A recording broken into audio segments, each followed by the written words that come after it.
Pap smear is a screening test for cervical cancer. It's primarily done to detect premalignant lesion of the cervix by obtaining samples of exfoliated cells, that is dead cells, from the cervix. It is also called Papanicola test or cervical cytology.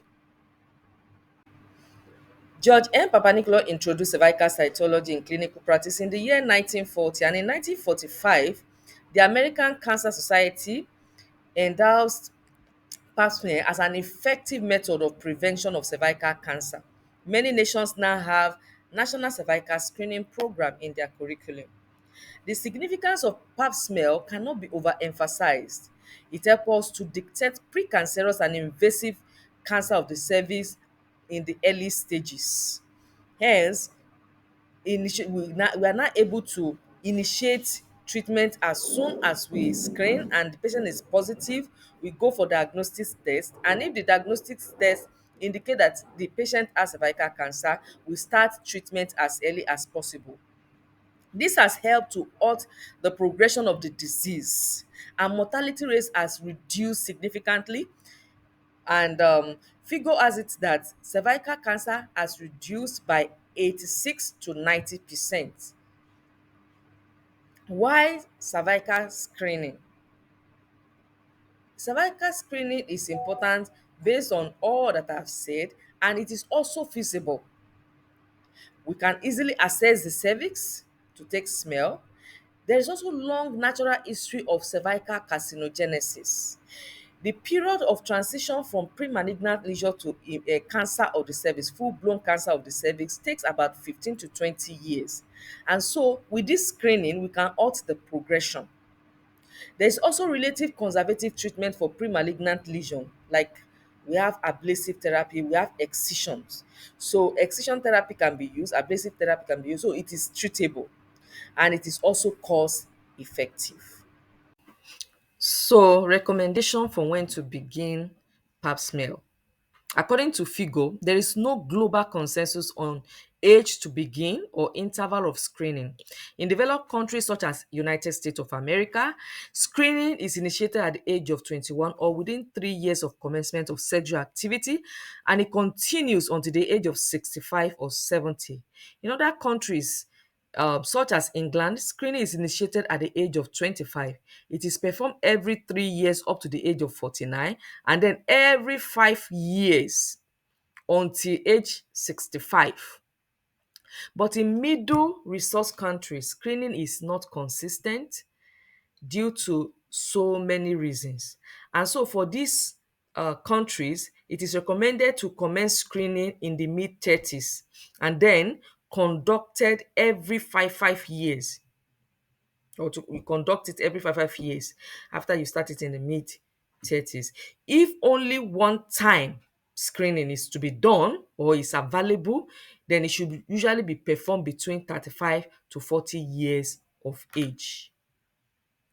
Now, there are other risk factors that can make us also to recommend cervical cytology. As we said, if there is early onset of sexual activity, multiple sexual partner, history of smoking habits, oral contraceptive use, human papillomavirus infection, HIV infected woman, history of immunosuppression like organ transplant, where a woman is on chemotherapy or on chronic corticosteroid use.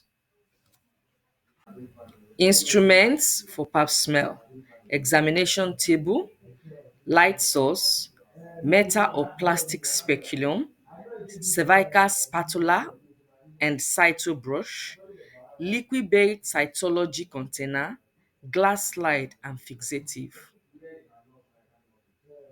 Preparatory steps. It's very important. In order to get accurate results, we need to prepare the patient very well. And in doing this, patient must be properly counseled on the indication for the procedure itself that we are doing, the side effect, the limitations, and then the results that will be gotten. Then consent to be taken from the patient, written consent in this case. Then appropriate history is also very important. history of last menstrual period, the reproductive history, any history of excision, large excision of transformation zone in the past, even history of pap smear done in the past. Then, is there any procedure that was done for the patient, any biopsy?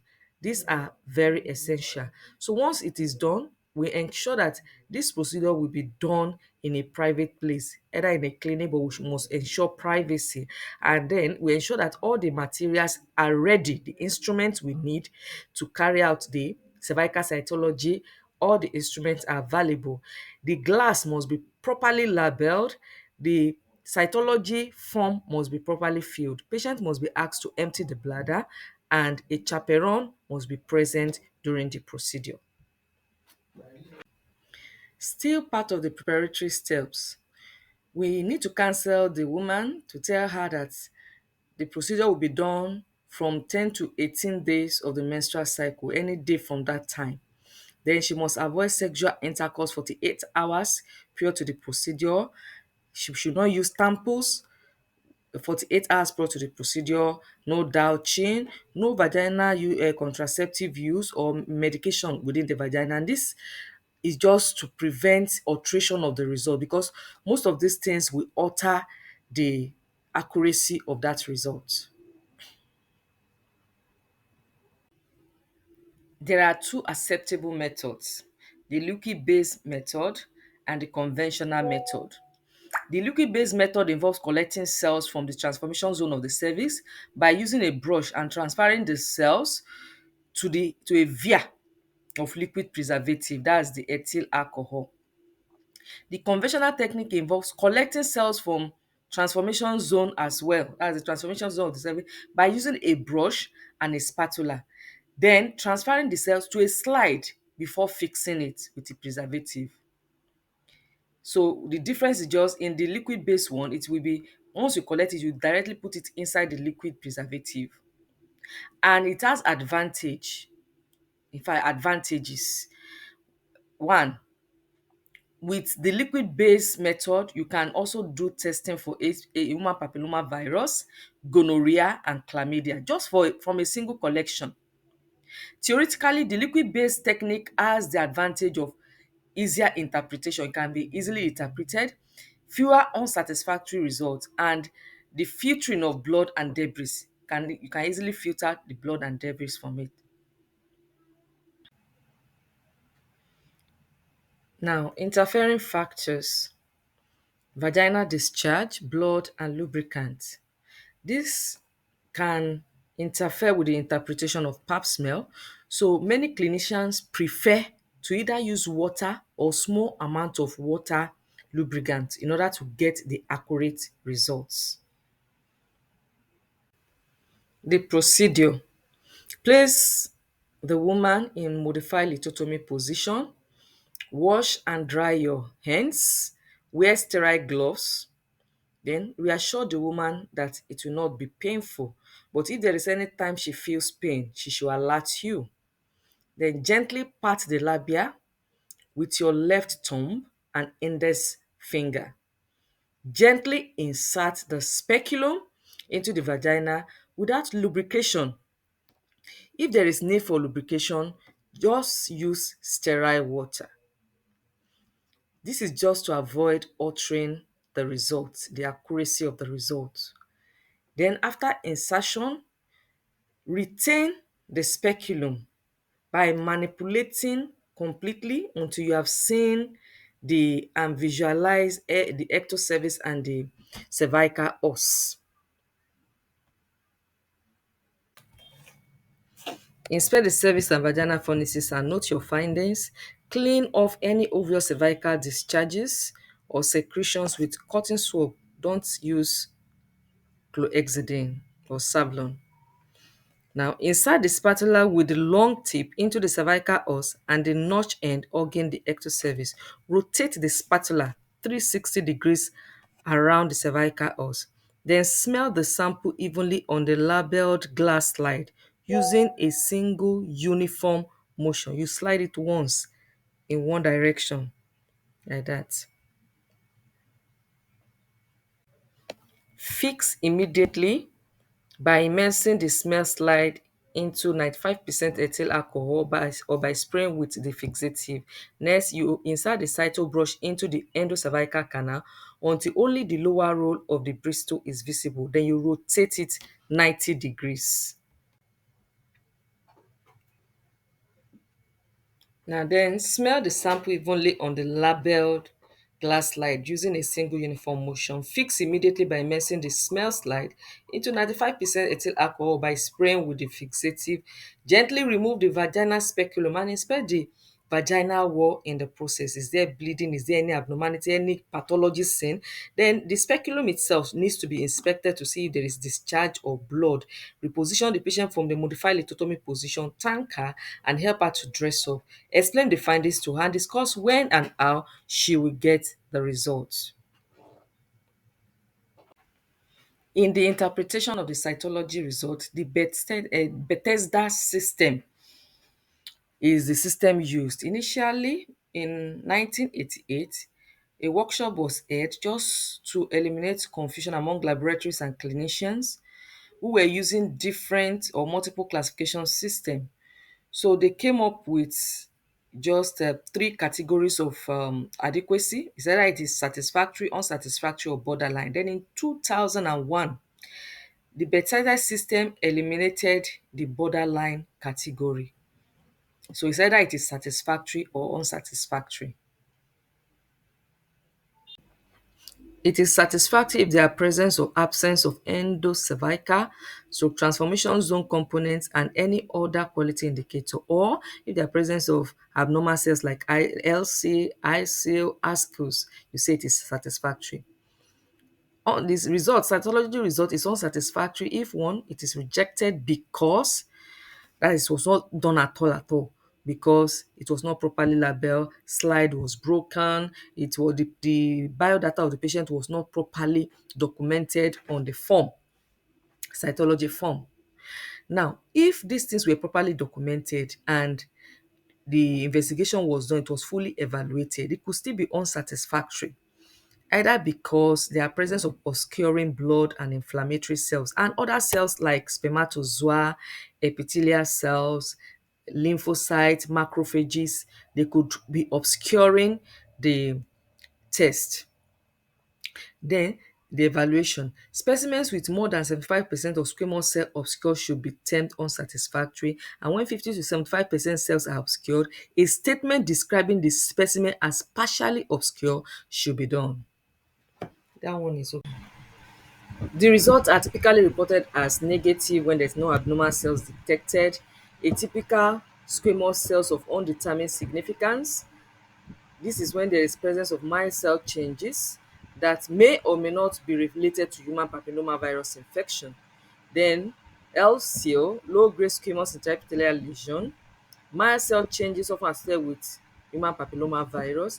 Then ICO, high-grade squamous intraepithelial lesion, more significant cell changes indicating a higher risk of cervical pre-cancer. Carcinoma in situ, severe cell changes that haven't invaded deeper tissues.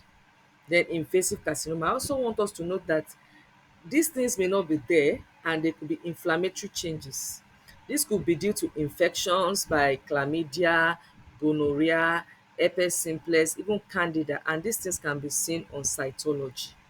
So when they are discovered or detected and interpreted properly, appropriate treatment will be given to the patient. Okay, if the pap smell is abnormal due to the fact that it's not satisfactory, or due to inflammation, infection, or dysplastic changes. Now, for pap smear that is not is due to unsatisfactory, you treat the infection. If there's any inflammation, treat infection. Then you give postmenopausal women estrogen and tell them to come back in the next 6 months. If in the next 6 months the pap smear is still unsatisfactory, you give them another 6 months. The third time, if it is unsatisfactory, then colposcopy is advised. But if in the second repeat it is negative for intraepithelial lesion, just the normal routine screening will continue. Now, if the pap smell result is negative for malignant cell, but there are presence of inflammatory cells, that there are presence of inflammatory cell does not mean it is due to infection. But if the inflammation is due to infection, because you would definitely, it will be shown that presence of chlamydia, presence of gonococcal infection, herpes simplex virus infection, you treat accordingly. If it is due to atrophy, treat and you give estrogen. Then you ask the woman to come back in the next 6 months. In the next 6 months, you repeat the pap smell. If there are still presence of inflammatory cells, repeat in the next 6 months again. Or if the inflammatory cell is due to infection, you still treat. The third time again after 6 months, you repeat the pap smell. If it is still there's still presence of inflammatory cell, you send for colposcopy. Colposcopy is really advised. Now, if in the first time you after the presence of inflammatory cells, you treat, either treat infection and everything, and the patient come back in 6 months time, and the pap smear was also repeated and is normal, then the normal routine screening is continued. Now, I said earlier that if it is due to ascus, that ascus could be due to human papilloma virus infection or not. So it is advisable to do HPV DNA testing. If it is positive, then colposcopy is advised. If it is negative, repeat pap smear in the next 6 months. If it is negative for intraepithelial lesion, normal screening will continue.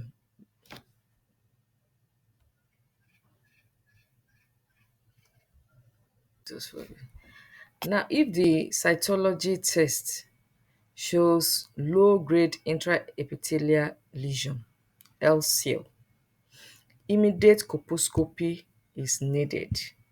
But if there is no LCL, the patient will repeat this pap smear in the next 6 months. Now, once the patient repeats it and there is presence of LC, colposcopy is needed. If there is presence of human papilloma virus infection, it is good to treat that patient because this LC is equivalent to the histological CIN1. And we know that in CIN1, 60% of them resolve spontaneously, 30% persist, 10% will progress to CIN3, while 1% will become invasive cancer. So it's usually good to treat such patients who have LC either with local ablation or excision. Then patients who are properly treated for CIN1, they will have to repeat pap smear again in 6 months. Then after repeating pap smear in 6 months, they will repeat pap smear and colposcopy in 12 months. That's in a year later. So if on 2 consecutive years the pap smear is okay, then they will continue with normal screening. ICIL, which histologically is the same as CIN2 and 3, can progress to of the cervix, and so there is need to treat and arrest the situation to prevent progression into cancer. The treatment options are excision method, large loop excision of transformation zone, cold knife bone biopsy, hysterectomy, or ablative methods like cryocautery, electrodiatemy, and cold coagulation. Once the pap smear shows atypical glandular cell undetermined significance, recommendation is to do colposcopy. For endocervical adenocarcinoma in situ, colposcopy is also advised. And for adenocarcinoma, the patient should be referred to oncology gynecologist.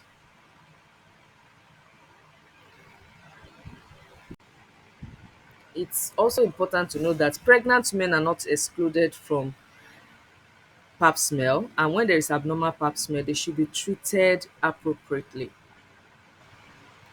Thank you so much for watching and for listening with regards to this pap smear presentation, and I hope you've learned a lot from it. God bless you.